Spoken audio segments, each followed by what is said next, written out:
Hello and welcome to Two Therapists and a Microphone. I am Dr. Harrison Davis. And I'm Dr. Aisha Dickerson. Two Therapists and a Microphone is a show about mental health, relationships, and social issues that personally affect you. We broadcast live every Thursday evening at 7 o'clock p.m. on the Our Black Media Network. So, Harrison and I are two licensed psychotherapists with decades of clinical experience, and we want to hear from you. We want to hear about the situations or dilemmas that you're going through. So, please send your questions to www.twotherapist.com and click on Ask Two Therapists at the top of the page. So, Aisha and I have been away for about 2 months. I know you Mm-hmm. guys missed us. And we decided to take a little break in between seasons this summer, and we got some of our self-care things taken care of, so we both took some vacation time.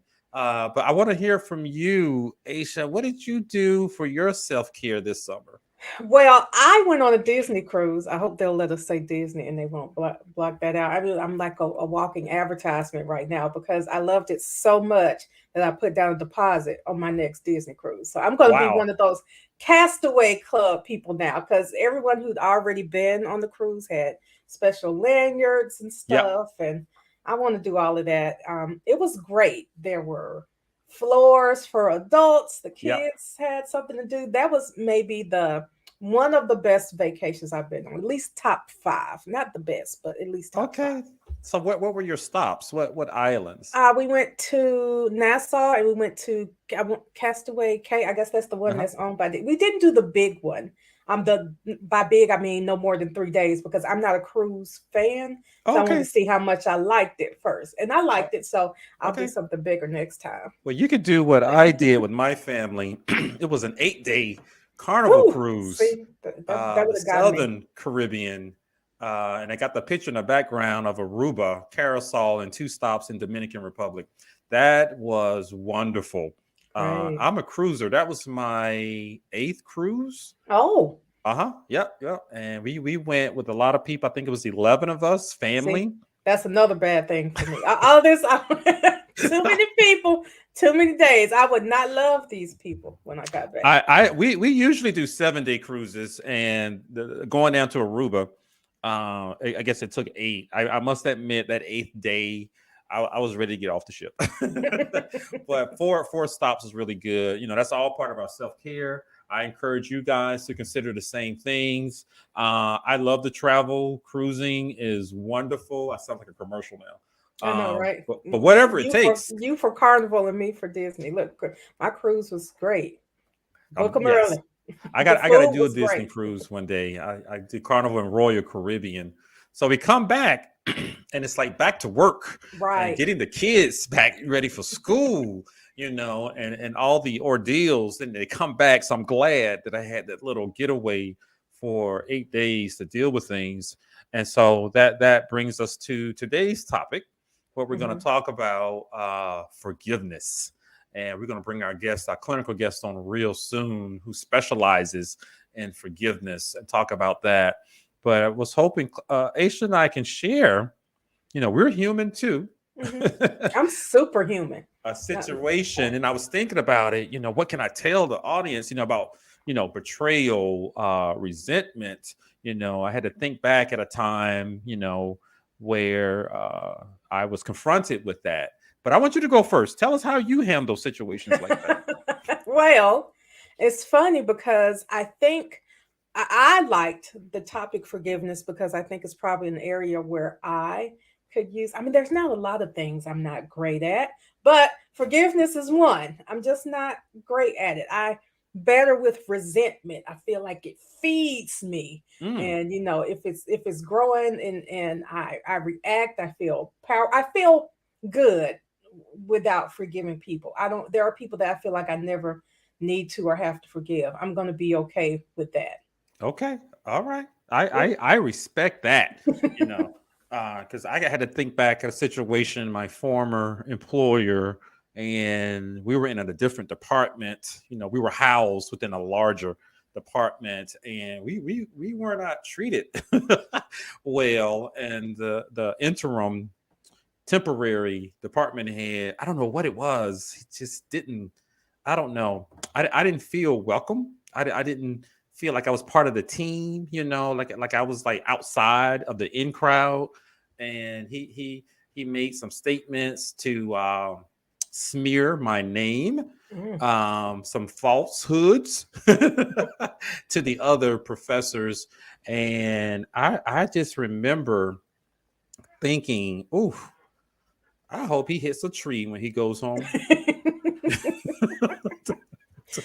I said, because I tried to talk to him, and I said, "Forget it. I'm not going to resolve anything. I made a decision that I did not have a relationship with him. I could care less." So I went through a little period where I saw him, and I just decided to make him invisible to me. I cut him off, and if I didn't have to talk to you, I don't have to talk to you. See, You I'm the know, opposite. When in my resentment, I'm going to make sure that you know I that see. I'm still upset with you. So when I was a master student, I had one professor who gave me a B.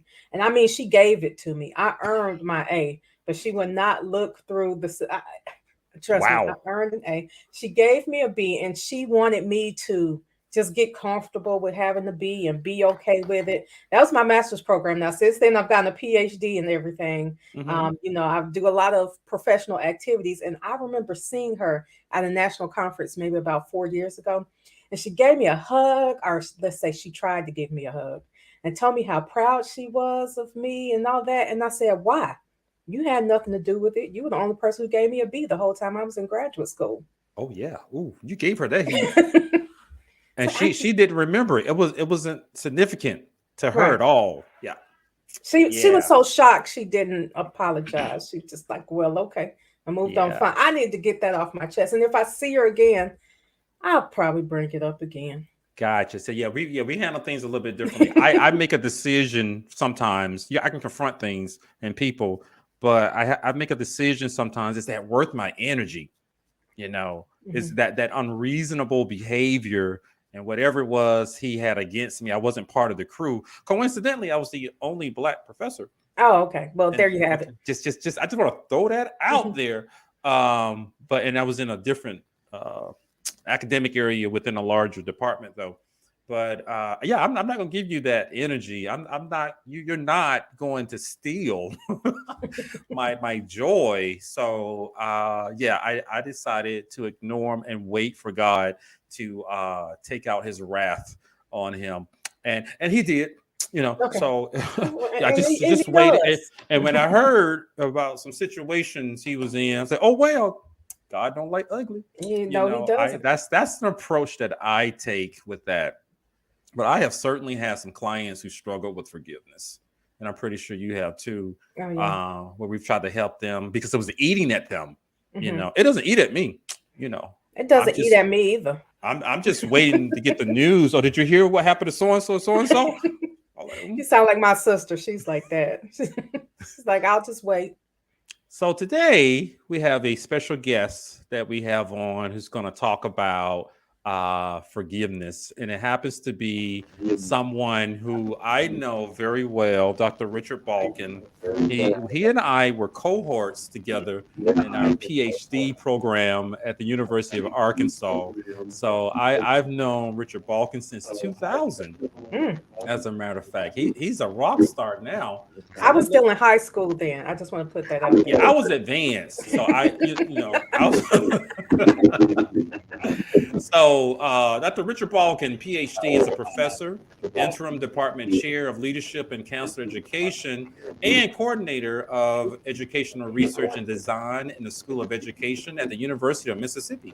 He is the author of Practicing Forgiveness: A Path Toward Healing.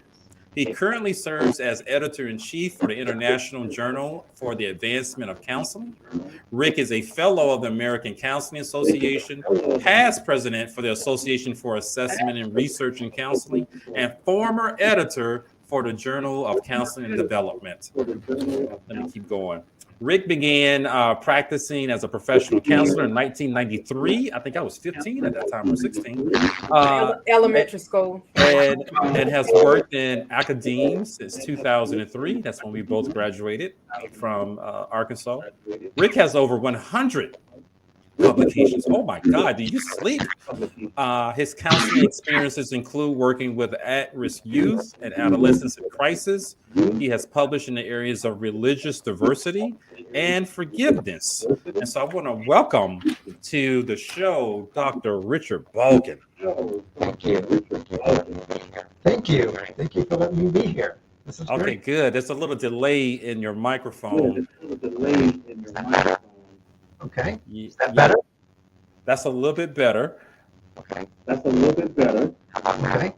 Yeah, I'm hearing my echo through your computer. Are you listening through your headphones? I was. Can you hear me through your headphones? All right. So take a second to check your mic. Let me just mute you just a little bit. Okay. I'm going to mute you. There you go. Yeah, that's coming from yours. Check that out on your laptop just for a minute or two. Aisha and I will continue talking about forgiveness. Yeah, Rick, it might be better if we just go without the headphones if possible. Yeah, just take them off completely and disconnect them from your computer. Turn off the Bluetooth. And Gotcha. we're back. Can you hear us? I can. How's that? Yeah, we hear you a second after your lips move. Oh, wow. Okay, we weren't having this problem earlier. That's strange. That is correct. So do me a favor. I'm gonna mute you just for 1 minute. Check your computer, make sure it's hooked up well and everything's working well. And I remember Aisha had a client who was a grown man in his 40s, kids, everything. And he did not forgive his parents for breaking up and divorcing, when he was a kid. And it meant he had to go live with his mom. He had to change schools. And he had to leave his friends. Now, this is a grown man, and he held on to that resentment throughout his adulthood. You might want to leave out and come back. Try that, Rick. Yeah, leave out and come back. Yeah, and get back. Yeah, get back on. I think I have it. Is that better? Oh, yes. Okay. All right. So forget that client. I helped him. He's good now. But we have the expert here who's written over 100 articles. I've seen some of your TEDx talks, and you talk about forgiveness. I want to first ask, how did you get started to focus on forgiveness? How did that become something you decided to focus on? So, this was a topic that I didn't find. It found me. And it happened in my clinical work. So this is my 20th year. This is our 20th year in academia. Yes. And, well, I got one more year. We got one more year. Okay. We're starting our 20th year. So, but yeah, we, prior to that, I used to work on an adolescent unit in an inpatient psychiatric hospital. I remember that. And one of my clients came in. She was suicidal. And what happened is she had disclosed to her school counselor that she was being sexually abused by her father. And the school counselor did all the things a school counselor is supposed to do. Called the abuse hotline, made a report, an investigation ensued. And the father was removed from the home, and the mother turns to her daughter and says, "You're destroying our family." Wow. And that's when this client became suicidal. Oh. So at this time, the father's removed. The mom still has custody. DHS is involved.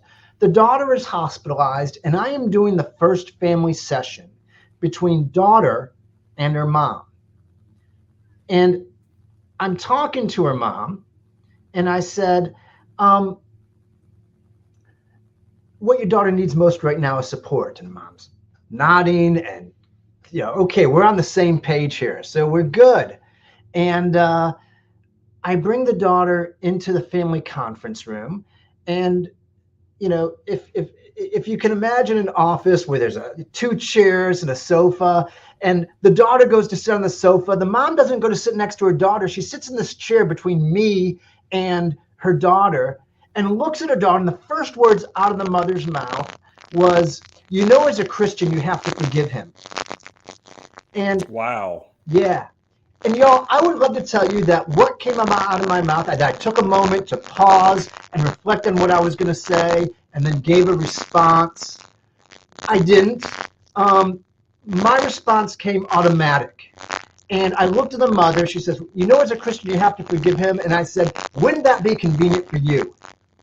And the mom looks at me like, what did you just say? And I said, well, then you don't have to choose between your daughter's disclosure and your husband's denial. If she forgives him, it just goes under the rug. So that family session doesn't go really well. And, whether you like what I said or not, I've had some folks say, wow, that was really gangsta. And I've had other folks say, I don't like what you said. It doesn't matter because that's what I said, and I'm not going to change the narrative. If you don't like it, it's what I said. So I, years later, after our doctoral program, I took my first academic position, and I joined a synagogue, and there was this presentation on forgiveness in Judaism, and there's three types of forgiveness in Judaism. There's the forgiveness that only God can give, and it's called selicha. It's a Hebrew word, selicha, and it refers to. I'm sorry, but it refers to what only God can give. And then we have restitutional forgiveness. I borrow your lawnmower, I break your lawnmower, I repair your lawnmower. We're good. Gotcha. And then we had this concept called mechila, and it refers to this wiping away of debt. The idea of what I want from you, I'm not going to get, so you don't owe it anymore. And I went, that's my client. That's where she needed to go. The idea that we work with people sometimes where reconciliation is a separate part of forgiveness. And sometimes, instead of viewing forgiveness from the lens of, oh, I forgive you, let's repair our relationship, our traditional way of looking at it, we can look at forgiveness from an idea of what I want from you, I'm not going to get. So you don't owe it to me anymore, and we're done. In each of your stories that I was listening to, I'm thinking to myself, do you wake up in the morning wishing ill will upon this person? Yes. I don't. So First thing in the morning, I hope I have a great day and all of my enemies, at a minimum, get a flat tire in 5 o'clock traffic in Atlanta. Now, there was a time in the beginning I was really hoping he would hit a tree driving home. I'm not going to lie. First of all, I would say anger sometimes gets a bad rap because anger can move us to decisions and progress. But anger, especially a brooding anger, can take a lot of negative energy. And so a lot of it depends on what you do with that. You wake up and say, have a crappy day, haha, and you're fed by that and you have a smile on your face. Or, I'm waking up angry and it's affecting my day. And I'm not as productive. I remember when I worked in a bad environment, and I remember having a 30-minute drive. And I could feel during that 30-minute drive as I'm preparing mentally for my day at work. My blood was boiling. I was like, oh my God, if I continue working here, I'm going to have a heart attack by the time I'm 45 because it was taking a toll on me. At that point, it's having a detrimental effect on our own wellness. And so I look at the idea of, forgiveness can be interpersonal, where you reconcile the relationship. But forgiveness can also be intrapersonal, where you say, you know what? I don't wish you any ill will anymore. As a matter of fact, I don't even think about you anymore. I'm done. And that is another type of forgiveness. Yeah, I'm glad you validated, how I feel. Because when I cut you off, I cut you off. I don't give a damn, but I don't forget. Like I know what you did, I know what you said, and I didn't like it, but that doesn't mean that I'm gonna harbor those stressful feelings that you just talked about. I tell myself I'm gonna leave that with you and God, and He's gonna get you. is what I do. Well, so I wouldn't say that my anger stresses me out. I don't think about, and I do wake up, a list of people who I'm hoping get it today. But I move on, and when bad things happen to them, I mean, I have sometimes said I wish it were worse. I mean, people always say things like, "I never wish death on anybody." I'm like, really? Nobody? Like, that's not realistic, is it? Karma is a real thing, and there's a difference between karma and revenge. Karma is you're going to get what's coming to you. I'm just not going to have anything to do with it. So I'm with that. I'm not going to have anything to do with it, but I sure am hoping that the Lord answers my prayers because He knows my heart and what I went through. And revenge belongs to the Lord. Yes. So is that healthy for us to let it go, Rick, and for our audience, to not exactly, I guess that is a form of forgiveness, making a decision that I'm not going to hold on to it. And whatever happens to you because I believe in karma. I have seen it work. So are you saying that Aisha and I are doing a good thing with what we're practicing? That's an interesting question, and of course, the answer is, does it work for you? It works for me. Yep. Right. Who are we to judge whether something is a good thing for you or a bad thing for you? This is your journey, and again, I think it depends on what you get with it. If you're waking up angry, and it's affecting your wellness, it's affecting your interactions, it's affecting how you feel, then I would suggest that's probably something you need to suggest. And but I hope that what people walk away is the idea that forgiveness doesn't have to be a reconciliation. It can. We do couples counseling. We believe in this. But we also know, what? But we also get away from each other. Yeah. So Rick, that you're coming back with the echo and the static. I'm just going to mute you for a minute. Check your connection, and I'll bring you right back. And we love the came back, Aisha.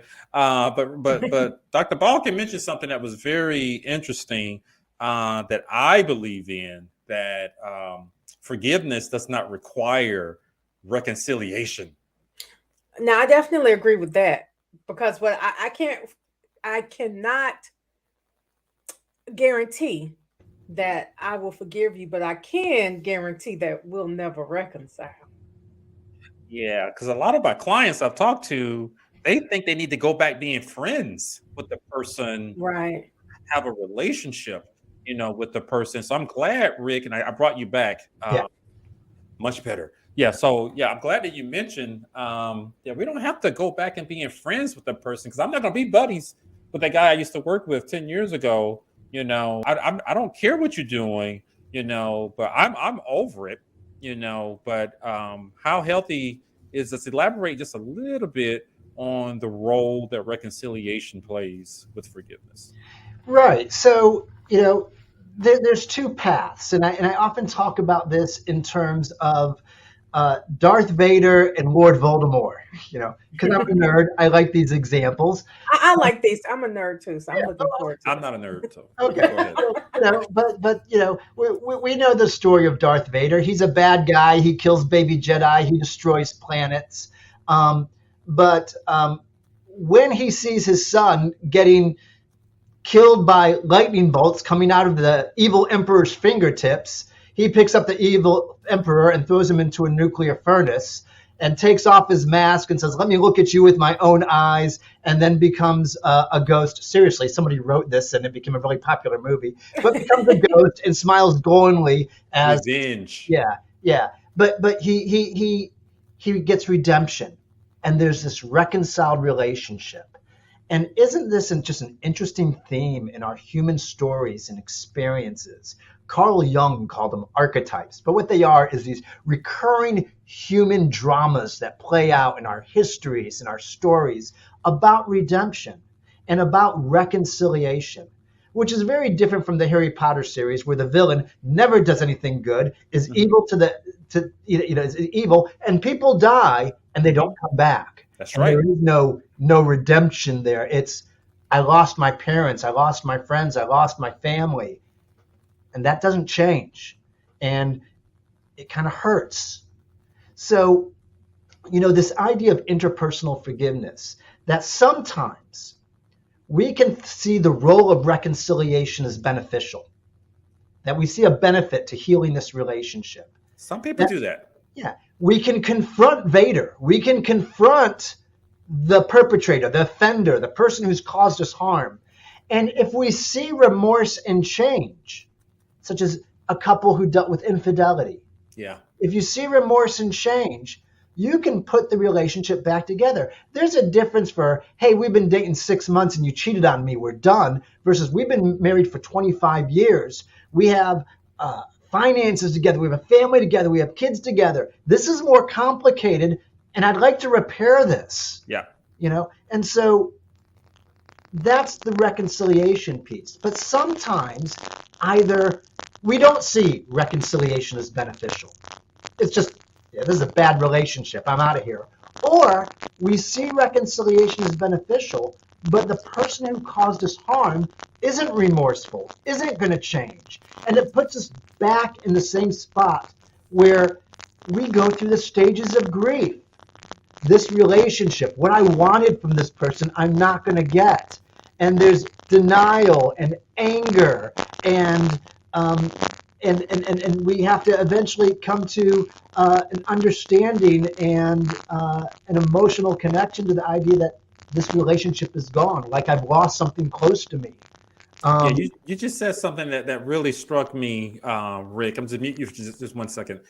Yeah, the static came back. Yeah. So what I heard Dr. Balkin talk about is that the person is not remorseful, and that plays a role, and I see on some of the reality shows that I look at sometimes, and people shame some of the characters when they try to get back together with that cheating spouse, but you're right, Rick, that they have a lot invested in that relationship. But Aisha, what do you think about trying to reconcile relationships when the person isn't remorseful? They're okay with what they did. I think it would just make you look stupid. You're over there putting in all that energy trying to not just heal yourself, but heal this relationship, and the other person is like, oh, got him again. Or they'll pretend that they're going to be a part of this reconciliation. Now, this is what I've seen a lot when it comes to, let's say, divorced couples, co-parenting relationships, where they're acting like they're getting along and everyone has forgiven each other for the sake of the child. And then as soon as you don't get what you want, you go back to dogging them out, and your mama is this and your dad and blah, blah, blah, and you ain't never going to be nothing. And I hate I had a kid with you. And then have you really forgiven? Yeah. Reminds me of a client years ago, 30 years old, wife around the same age, and the wife was really good friends with his mom, and they used to hang out together. And so, but the wife would get mad at his mom sometimes because of something that some argument or something, and she would go to her husband complaining about his mom and calling her names.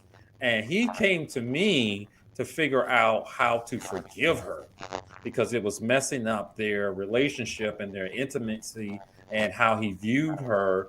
And the thing came up where, how many times has she done that? Oh, she does it a lot. Did you tell her to stop doing it? You didn't like it? He said, yeah, I did. But she kept doing it. So I had to talk to him about, but she hasn't redeemed herself. She heard you. She's not honoring, your wishes, and keeps doing something, this little jab, that really hurts you. So there came a point in that counseling relationship where I had to talk to him. It sounds like perhaps your wife may not deserve your forgiveness. So if you were my clinical supervisor, Dr. Balkin, and to our audience, what do you think about that? There's two pieces of it.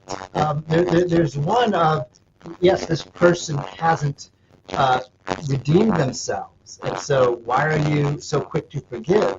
But another piece that you might want to look at, just to be sure, is the person who says, yeah, this is toxic, but I like it.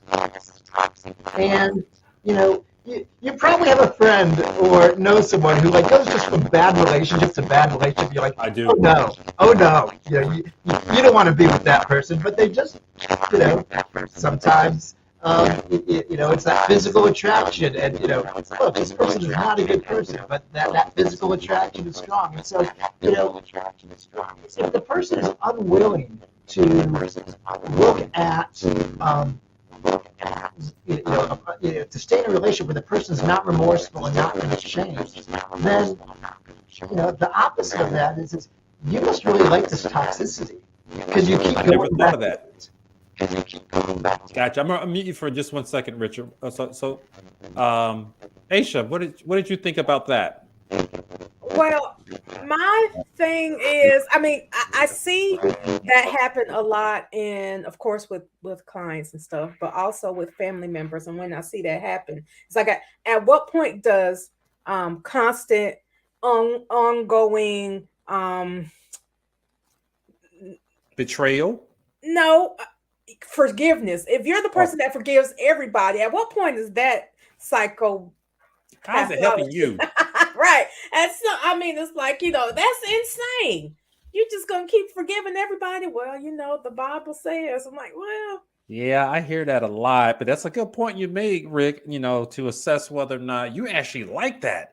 You like somebody like that who is giving you a hard time and not honoring your feelings. Because that guy, I remember, it's right before the pandemic. He was growing frustrated, more so because he couldn't forgive his wife. And he came to me to try to forgive his wife because, like I mentioned, it was causing damage to their relationship. So like him and many other people who may be listening, can you help us to figure out what are the steps to forgiveness? Yeah. What should members of our audience think about doing when they're making a conscious decision to forgive somebody, and it may be a little bit complicated for them? Well, in my book, I actually outline 4 steps. I talk about this idea of collaborative exploration. This idea of talk to somebody, talk to your best friend, talk to a mentor, talk to a counselor, talk to grandma. Get it out, to purge. But, a funny thing happens when we do that. The unmentionable becomes mentionable. If you've ever experienced a pain that's so bad that you can't even talk about it, and then what happens eventually is that you've gone from a 10 to a 9. The unmentionable becomes mentionable, and I think that's a really important part of our healing, is to talk to someone. And also, if I could just add to that right quick, I think it's also helpful when you talk about things, you verbalize it, it makes it real, and as opposed to being this incident in our head and sometimes questioning, did that really happen? Did he actually do that? But when you talk about it, you can actually relive it, to process it just a little bit, and makes it a little bit more your reality. Because now you heard yourself tell someone how bad you were treated by this other individual. So I really like that. And then, look at the role of reconciliation. Is reconciling this relationship beneficial to you or not? And think about your cultural views about this. If you believe that forgiveness only happens with a healed relationship with the other person, I would challenge you. I would ask if you should possibly be open to another journey. The third phase is if you want to reconcile, if you want to think it's beneficial, But the person isn't remorseful or going to change. We're going to end up in the same spot as a reconciliation, which is working through those stages of grief, which is working. Gotcha. I'm just gonna mute for you 1 second, Rick, because yeah, the static is coming from your end. Make sure you have a good internet connection, because you're giving us some valuable information that I really like. I want to make sure the audience hears you. I'm having a hard time, but let me go back now. How's that? How's It's not the that? same, but we're going to have to continue. Okay. So consider reconciliation if that is healthy for you, and that involves some action steps to improve the relationship. You know, it would be ideal if the person is remorseful. It's needed. You know, if you're gonna need it, if you're going to renegotiate this relationship, not go back to what it was. You have to renegotiate this relationship. You have to renegotiate and have that interpersonal connection. But be open to the idea that the reconciliation isn't beneficial. That it's an abusive relationship. It's an unhealthy abusive relationship. Or be open to the idea that it would be beneficial. This person isn't going to change. It would be beneficial. Then we have to go with this idea. We have to go with this idea. I introduced the willingness to wipe away death, willingness to recognize what I want from this person, to recognize what I want from this person. I'm not going. I need to come to terms with moving forward. I need to come to terms with moving forward. I don't get what I want from this person. Gotcha. I'm going to mute you one more time, Rick. I am sorry to do that, but that static and the echo from your microphone, just check it again one more time, please, because I hear you talking. So, Aisha, what do you think about when Rick was talking about renegotiating a relationship? I mean, I think that Rick made a good point earlier that when you have to determine whether or not the relationship is worth renegotiating.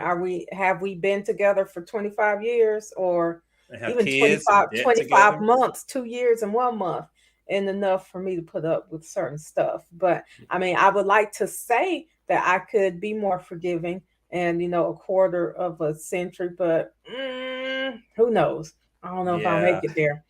Yeah, I'm thinking that's when a couple in particular, or friendship, or even family members, when you can actually do that, that is great. But renegotiating relationship can be challenging when you've been hurt, because now you're going to see the person a little bit differently, and you already had an image in your head of this perception of who they are, and for many people, I'm believing that's who you fell in love with, and now they've hurt you and it's traumatic. I get all that, but then making a decision, they're even remorseful about it, but then how are you going to change how you view that person, and will that become a new relationship?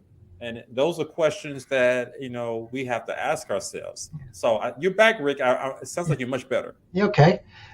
It must be Mississippi internet, but one of the things that I would also just want to mention here is that forgiveness is time and context bound, and I think we need to refrain from looking at ourselves as either forgiving people or unforgiving people. For instance, let's say your son or daughter brings home a friend, and that friend steals $20 out of your wallet. You might be like, that person's never allowed in our house again. They may not make it out of my house. Place either. Okay. But you can't be friends with them anymore. Right.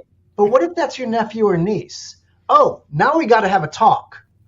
Yeah. And I don't know about my nephews or niece. They might.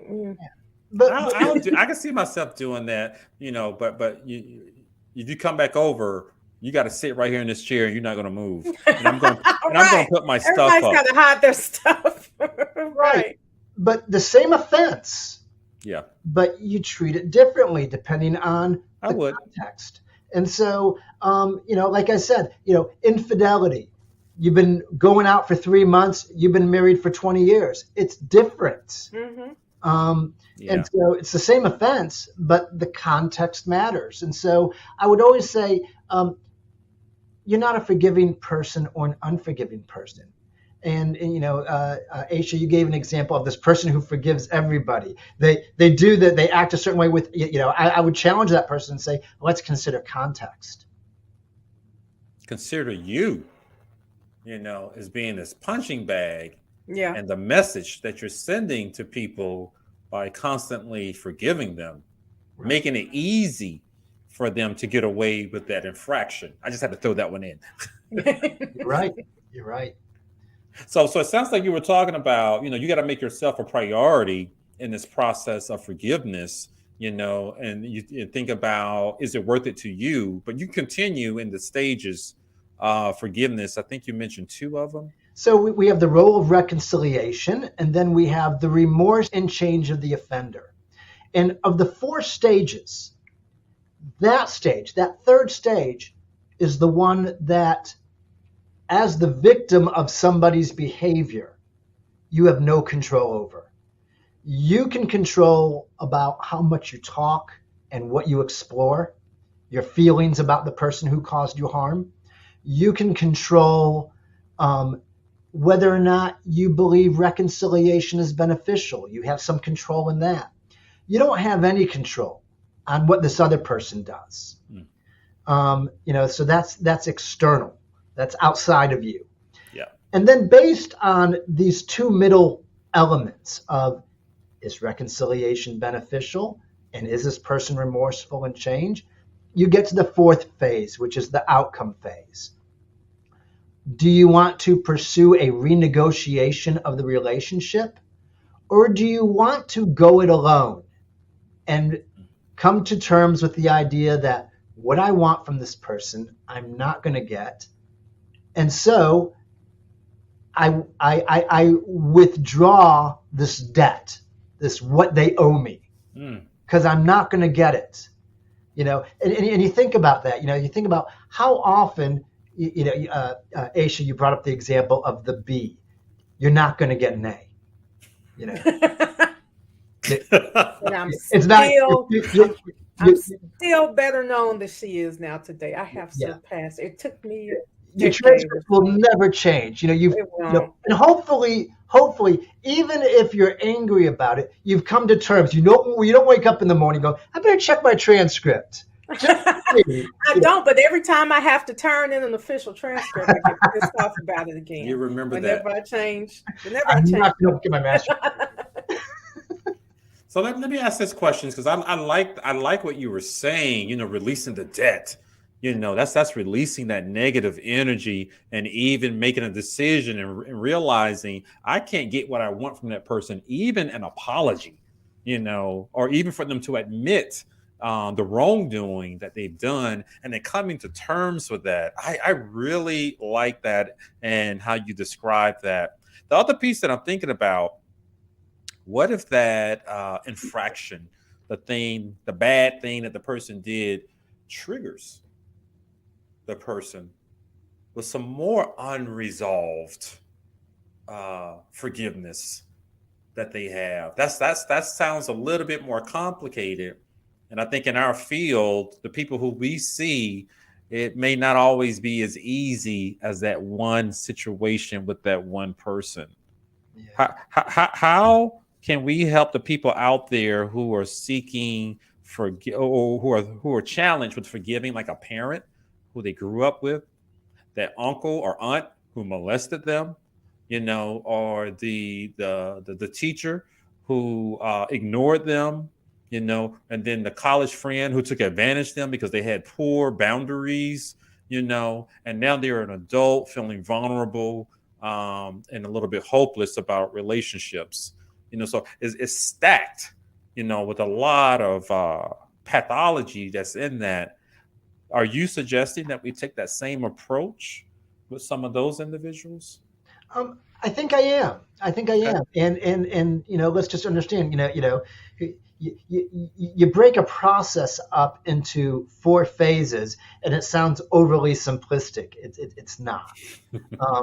The idea of considering the role of reconciliation and its and its benefits, and it brings up other issues of why do I keep going back to this relationship and the person is not remorseful, isn't going to change? Or end up with someone else who does the same thing. Right. It's like the same guy in a different body. Right, right. And so, you know, we have these challenges, and it forces us to explore ourselves. I'll give you an example. I had a client who was an overeater, and I was doing what I typically do with clients, which wasn't working. I was very much into looking at beliefs and changing your beliefs, and that wasn't working. And then I asked a different question. I asked a question of when do you quit eating? When you're overeating, when do you quit? And she said, when I feel pain. I said, what do you think that pain means? And she says to me, I was emotionally abused by my father. And when he was dying, being the oldest child, I had to set up all his health care. And so I would go, when the home health care aide wasn't there, I would go and sit with him. And we really started to connect and talk. And then I said to him, Daddy, I love you. And you know what? He didn't say, I love you back.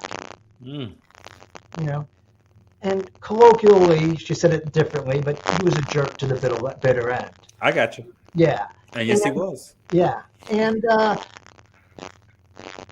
you know, we went from overeating, this compulsive behavior, to this deep, I was emotionally abused as a child, and as an adult, I still didn't get what I wanted. I didn't see that coming from a mile away.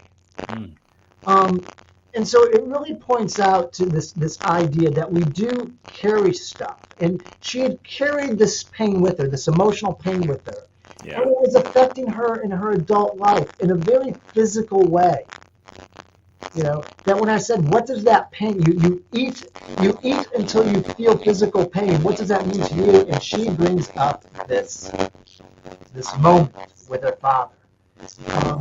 So these issues are deep-seated. And, they are. And you know, I think the best thing that we can do is understand that they're complicated, they're complex, and we should talk to someone. Absolutely. We got to do the work. Yeah. So speaking of talking to someone, Rick, we're getting close to the end. So I want to ask you, how can our viewers get in contact with you if they want to in the future? And tell us about your book too. Where can we find Yes, absolutely. So, yes, I wrote a book, Practicing Forgiveness, A Path Toward Healing. It's on Amazon, it's on Barnes & Noble, it's at Oxford University Press. You know, I'm at the University of Mississippi, R.S. Balkin at olemiss.edu. So you can Google me and you'll find me, and you'll find my book. And that's probably the easiest way to reach out to me is just to email me. Gotcha. And let me just say, you know, Rick is a good friend of mine, but I'm not saying it's because we're friends, but that book is really good. I read through a couple of the chapters, and particularly the one on the stages of forgiveness. And I found it incredibly helpful in what I have been doing and understanding what I've been doing clinically with some of my clients. I just didn't have a word for it. And you created words and you described it very well. So I thought that was really good.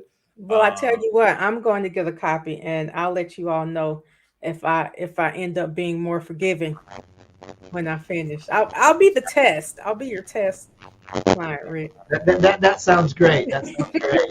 Yeah, absolutely. So I'm going to encourage everybody to go out there and check out Richard Balkin's book, Practicing Forgiveness, A Path Toward Healing. I mean, that is the goal. That's what you want to do. Whether or not the person remains in your life, you know, that's a different situation. But I like how you said, even the last analogy you gave, you know, the woman who ate so much and she stopped only when she felt physical pain. and we can talk about that with emotional pain. That's a sign. I tell people all the time, monitor your feelings when you're around someone. And if you feel uneasy or overly anxious or even sad constantly around somebody, that is your body, that's your spirit sending you some messages that you need to confront something. So thank you, Rick Balkin, for coming in and talking about forgiveness. Any final thoughts from you? Yeah. Well, thanks for having me on. It's a pleasure. Just a pleasure to reconnect with you here. So just the way we go each other. You can call me anytime, Rick. This would be great. Thank you. And check out the book and reach out to me. Let me know what you think. It's been a very cool journey for me personally to be able to write on a topic that resonates with me. Yeah, I think it does. And find a way to connect with mental health and to bring people also on a spiritual journey. As I mentioned, it came from a Jewish conceptualization of forgiveness that really has translated well. I've gone and talked with various churches. I've done a lot of research on this model with the African American population. And it holds. It works. It's empirically based, as well as I think a good theory. Gotcha. Thank you so much. So, Dr. Aisha, any final thoughts from you on forgiveness? Did you learn anything today? I feel like I did. I learned enough to want to pick up the book and try towards forgiveness. But look, this is my last time trying it. So maybe in the future, at another show, we could talk about revenge, and the role that plays in helping you to heal, because I got a client, she really felt good, when she tried to run over her boyfriend.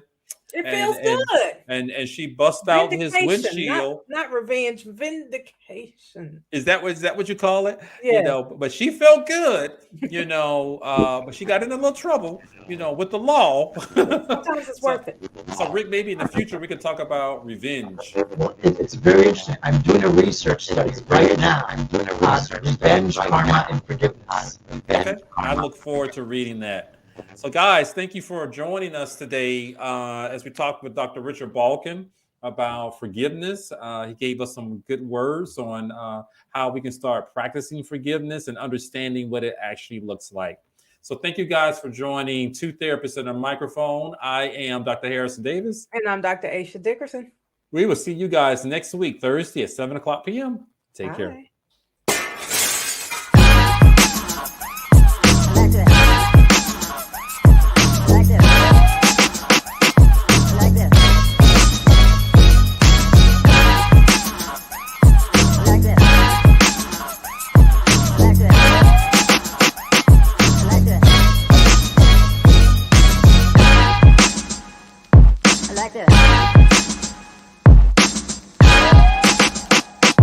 Like this.